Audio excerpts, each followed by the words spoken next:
Now, are you still worried about Novak Djokovic beating Roger Federer in the semifinals?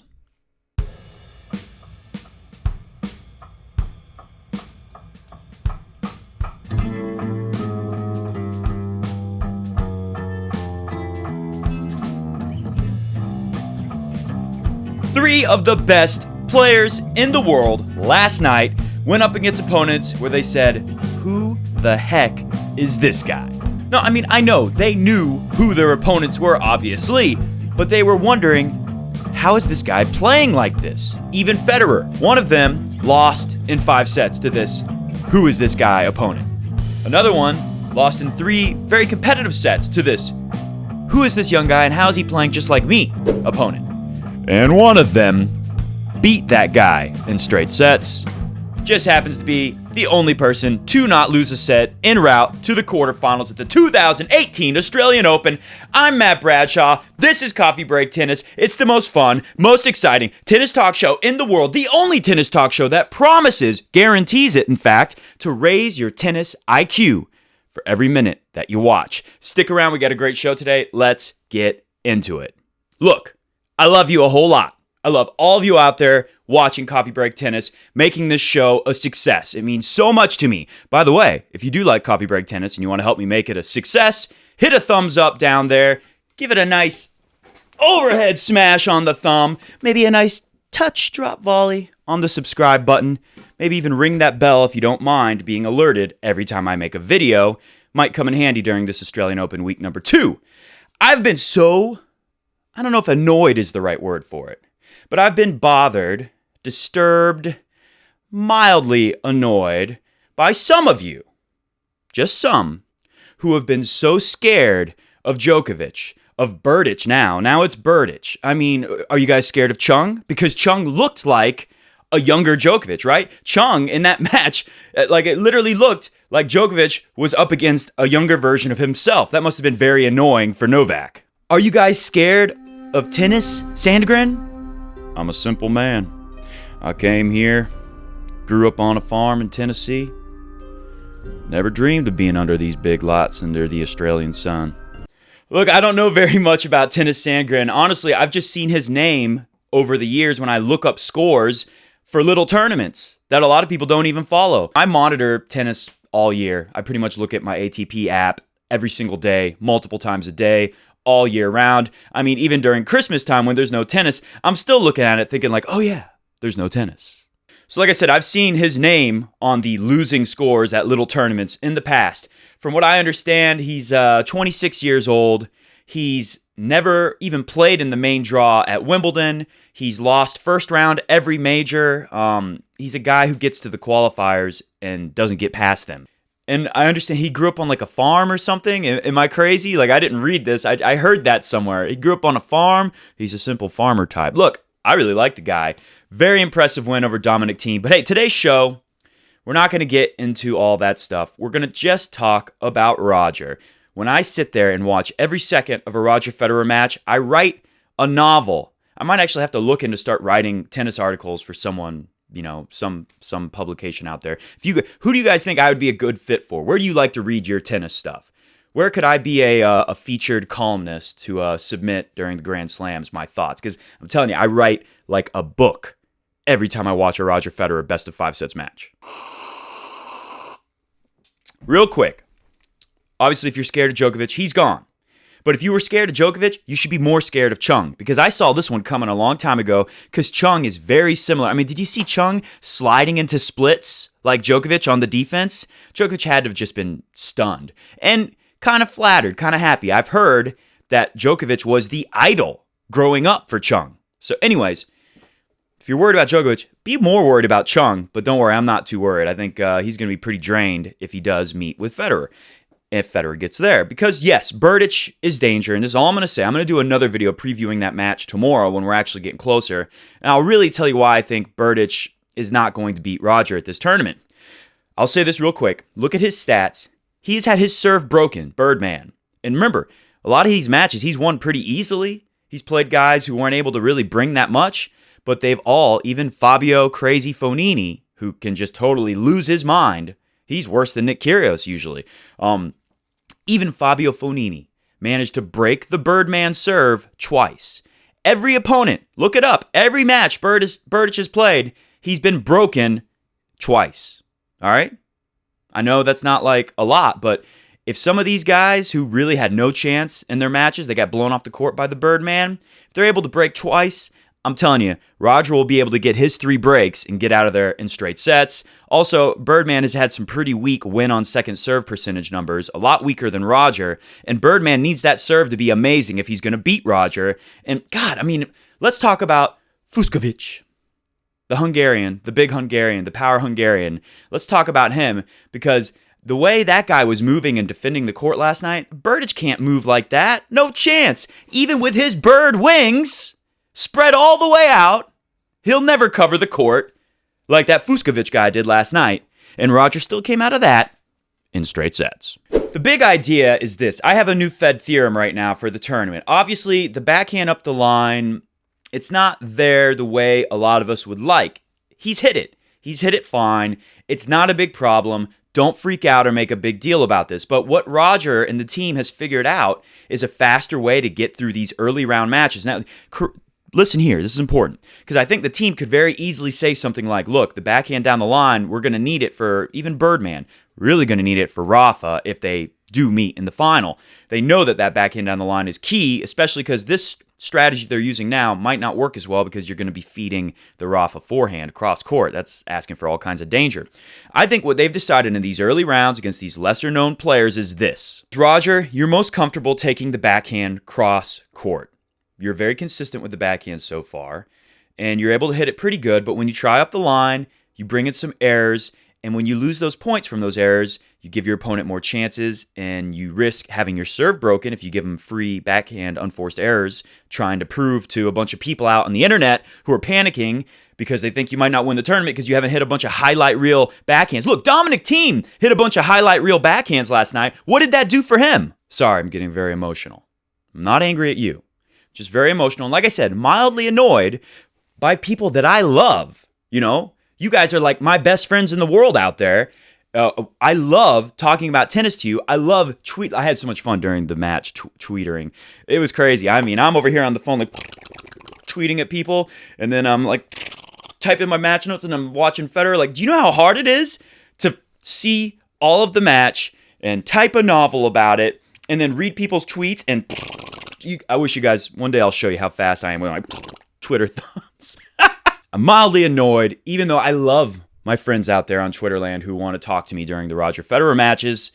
And I wish I had more time today to like edit in a lot of the tweets from last night because there was some good stuff. And I swear I'm going to find some time to start these videos earlier in this week too to get more of your tweets and comments in the videos because that's my favorite thing to do. It's just very time consuming. So Dominic Thiem hit a lot of backhand winners, a lot of highlight winners. Didn't work out for him. Here's the main idea. I promise I won't go on another tangent. I'm going to get through this for you. The main idea is this. The Roger Federer team is saying, look, against these early round opponents, we're just trying to get out of the match in straight sets as fast as we can and save Roger's energy. That's the goal. Very smart. That's the way to do it. Let me adjust my hair. I think it came off. So Roger, here's the plan. Rip that can opener, cross-court backhand. It's your most comfortable shot with the backhand. You're not going to make many errors with it. Remember, a lot of backhand unforced errors in the early rounds, in the first round for Roger. So take that backhand cross-court and look to get a short ball to attack with the forehand. So you're going can opener.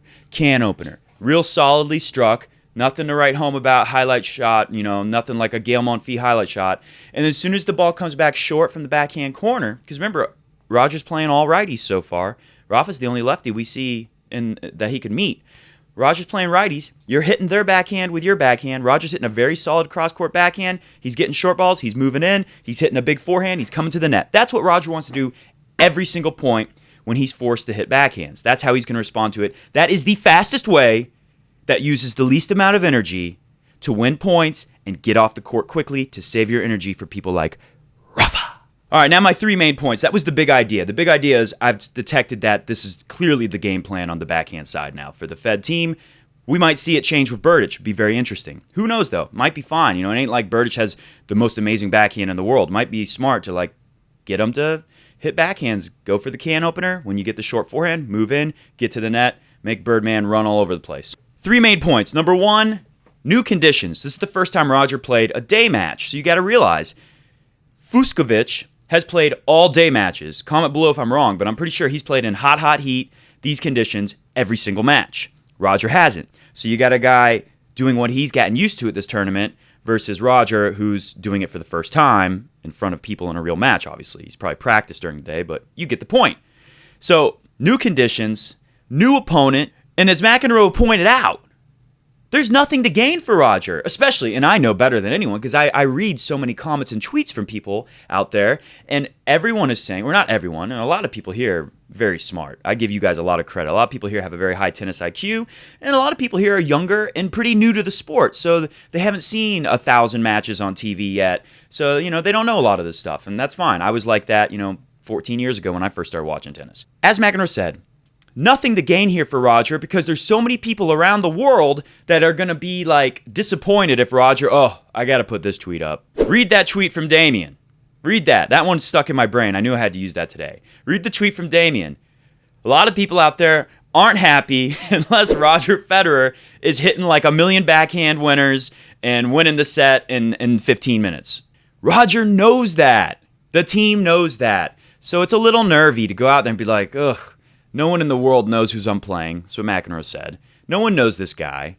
And if Roger doesn't blow him away, people are going to be like, I don't know if Roger has it.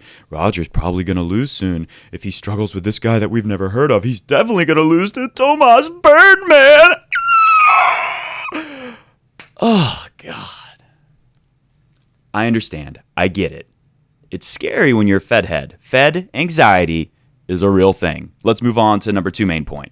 This guy, Fucsovics, loves grass. He won Junior Wimbledon. His favorite surface is grass. He loves low-bouncing, fast-playing tennis courts. This court, these conditions, are perfect for him. He played the match of his life. The dude is redlining the whole time. And like I said, this surface is exactly what he wants. Not good for Roger. I'm not going to say that Fucsovics would have beat Djokovic if he had to play him instead of Chung, or Dominic Thiem. But I guarantee you, Djokovic and Dominic Thiem, they could have lost to someone like Fucsovics if they played him instead last night. They could have still been upset. I don't know, but I guarantee they would not come through the guy in straight sets the way he was playing. He was playing outstanding. And Roger got through it in straight sets. And main point number 3. There are a lot of people on Twitter that I just follow everyone on Twitter. If I see you on Twitter and it's like, oh, this person really likes Federer or they really like tennis, I'll follow them because I'm just curious to see how people think about tennis. And there's a lot of people that love Federer that don't necessarily watch this show. They don't really tweet me or anything. They don't really care about our little community here, but they love Federer. So I read what they watch. And they have these unrealistic expectations, kind of like what Damien was talking about. I see these tweets where it's like, oh, Roger better clean that up. It's like, come on, man. He's playing a top 100 player in the world on the center court of the Australian Open. It's not easy, even for Roger. You can't be perfect every single point. It's not possible. So what I came away from seeing a lot of tweets out there is this. Just because you're terrified and nervous that Roger didn't break when he had break point chances, right? If Roger's not converting every time he has a chance to break serve the opponent, remember, on a fast, low-bouncing court, I don't care who you are. If you're a top 100 player, if you're a top 1,000 player in the world, it's hard to break your serve because the serve is hitting the surface and going even faster. It's taking off like a rocket because it's a fast court. Yes, Roger likes fast courts, but even Roger knows that breaking serves on fast courts, it's very difficult. Remember the 90s when Wimbledon played super fast and people were like, man, it's getting boring. The people at Wimbledon were like, we got to change the surface and slow it down or something, which helped Rafa. We got to slow it down because people are getting bored watching Wimbledon because it's like Goran Ivanisevic versus Pete Sampras. Every point was decided by an ace. There was 2 rallies, It's hard to break serve, even for the legends of the game on very fast courts. So just because, here's my main point number 3, last one, just because you're freaking out, you're nervous, you're scared that Roger didn't break when he had break point chances and the guy ends up holding, doesn't mean that Roger's nervous about it. Doesn't mean that Roger's freaking out because Roger is the guy who goes on to hold serve in the very next game in under a minute. So don't panic. Roger likes going towards the end of, I'm sure, like, obviously, he wants to win 6-0. He wants to win 6-2, 6-3. That's nice. But Roger knows, especially against Fucsovics, Roger knows that when you get to the end of the set, the guy might not get the serves in as well. The guy might hit a forehand long or a ball in the net. Roger knows this. Roger's very comfortable. When Roger's holding serve, like he has been, he hasn't been broken very much in this tournament. And when he has, it's been kind of weird moments like his focus left for a little bit or something. Who knows what that's about. But Roger's not freaking out, okay? So if you're freaking out, just try to remember that. Roger isn't freaking out. Roger's still planning on breaking or at least having a very good chance to win these tie breaks because, look, I don't see Roger losing a tie breaks to hardly anyone because his serve has been so reliable. All right, these are 3 match moments. And last night, like I said, I had Twitter thumbs going. I'm watching the match very carefully. I'm typing everything. I did not write the score and the points of my 3 match moments. So I can't tell you when they were. So I'm going to challenge you guys out there. We will send you, wherever in the world you may be, unless it costs like $1,000 to ship to you or something crazy, we'll send you one of these nice pieces of art, masterpieces that I have on my wall here. If you can find my 3 match moments in the match and tell us exactly what the score was when it happened. Whoever does that first in the comment section below will win a Fedal masterpiece. And if you really want one, you didn't win it. Let's say you don't win it, but you really want one. You can support the show by buying one. In the description below this video, there's a link where you can go get one and get a 10% discount. I mean, it's great. It's a great deal. You get a 10% discount, and we get like $1 or $2. I'm not sure exactly what it is. It's probably like $2 or something. But hey, it helps us. Helps you. Win-win. Match moment number 1 is what I just wrote, ultimate shankerer. Roger shanks, I think it was a forehand. It goes like really high, and then it lands in. And then he gets the overhead hit at him, and then he gets another one up, and another one up. And then eventually Fucsovics hits the, I think it was a forehand volley in the net, and loses the point after Roger hit like one of the worst shanks you've seen him hit in a while. So I'm calling it the ultimate shankerer. It was Roger's best shank ever. He ends up winning the point. It was like a forehand shank that turned into a magical lob. So that was one match moment that I'll probably never forget. Match moment number 2, Roger does a little, it's kind of hard to do, but he basically kind of hits a volley like this. Can you see it? Little behind the back volley. He ends up losing the point, but pretty incredible. I mean, it's like exhibition trick shot stuff mid-match. That's match moment number 2. Okay, this one I wrote down the score, but I won't tell you because obviously it wouldn't be fair for you to win if I tell you the answer. I won't even tell you what set, but there is a serve and volley point in which Roger, and if you watch the highlight reel, there's a good chance you'll see all 3 of these. But all right, this is the last tip I'm giving you. There is a serve, I'll say it's later in the match, where Roger hits a serve and volley, and he comes up and does the little shoestring pickup forehand volley. I had to step up because I don't know if you can see my racket when I drop it. Just a little, like, it's kind of like, let's raise it up so you can see better. You're kind of here, and then you just kind of scoop. Little scooper, little shovel, forehand volley. Serve and volley. He hit a serve. I think it was deuce court serve. Comes into the left side of the court and just a little split step, and boop. It was awesome. Those are my 3 match moments. Whoever can tell me what the score was, the game score, the set score, which set, the game score, and the actual points. Like, was it 15 all? Was it 30-15? Whoever can do all 3 of those, Pete will buy you a Fedal art poster. I'll make them. All right, that's it for me today. Let me tell you my bottom line. Did we hear the music going? I think we got the music going now. The bottom line is this. Like Max said, there wasn't much for Roger to gain there. This is an uncomfortable situation where you just want to get it over with and save as much energy as you can for what lies ahead. The guy was redlining. He was playing the match of his life. He loves this kind of a court. He's played in the daytime conditions every match. The fact that Roger came through in straight sets is good. The fact that Roger is moving incredibly and doesn't look like there's any kind of lingering injuries, nothing with the back, cross the fingers, knock on wood, Chris Effort wooden shotmaker racket.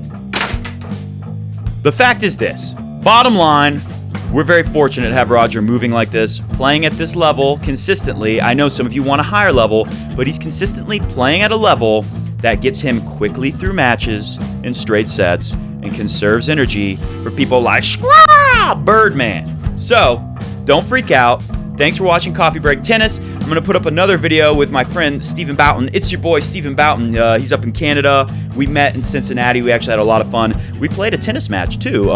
If you guys want to ask him, you can go over to the Slice Tennis News channel and maybe comment below what score did Matt beat you by when you guys played. I'm sure we'll have a rematch sometime this year when we run into each other again. Anyways, we're going to do a video together today, and it should come out fairly soon.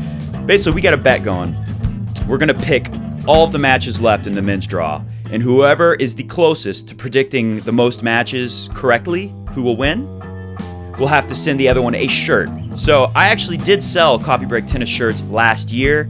I wasn't thrilled with the quality of the shirt, so I stopped doing it because I want to make sure that I'm selling you guys. If I'm going to sell you a Coffee Break Tennis shirt, I want it to be awesome. Like, I want it to be very nice quality, something that you like love to wear and feels really good on your skin, and is made of the nicest fabrics. I still have some shirts, and I just totally said I'm going to send the Slice guy, it's your boy Stephen Boughton, a scratchy shirt that's going to hurt his skin. Hey, whatever. He can send me whatever he wants because I'm going to win it. I'm going to outpick him.